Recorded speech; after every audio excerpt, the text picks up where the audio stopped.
आज मी बनवला होता आमचा सगळ्यांचा फेवरेट मशरूम मसाला। त्यासाठी इथे मी 1 पॅकेट मशरूम व्यवस्थित स्वच्छ धुवून घेतले आहेत। आपल्याला त्याचे देठ असे बाजूला करून घ्यायचे आहेत आणि देठ जे आहेत ते मी चॉपरमधून चॉप करून घेणार आहे आणि मशरूमचे इथे आपण असे छोटे छोटे पीस करून घ्यायचे आहेत। मशरूम चॉप करेपर्यंत इकडे मी तेलामध्ये 2 कांदे तळायला ठेवले होते। त्याला आपल्याला बिर्याणीच्या कांद्यासारखं छान भाजून घ्यायचे आहेत आणि त्याला एका मिक्सरच्या भांड्यामध्ये घालून घ्यायचं आहे। त्याच्यामध्येच आपण टाकणार आहोत अद्रक, लसूण आणि 1 हिरवी मिरची।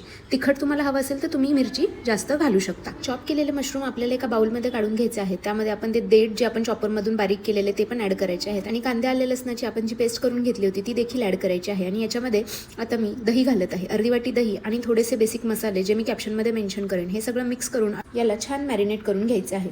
20 मिनिटं ते अर्धा तास तुम्ही याला मॅरिनेट करून घेऊ शकता। 20 मिनिटं झाल्यानंतर ज्या कढईमध्ये आपण कांदा तळला होता त्याच तेलामध्ये मी जिरे टाकलेले आहेत आणि आपण मॅरिनेट केलेले हे मशरूम त्याच्यामध्ये घालून व्यवस्थित परतून घ्यायचे आहे आणि याला झाकण ठेवून आपल्याला 15 ते 20 मिनिटं मीडियम गॅसवर शिजून द्यायचं आहे।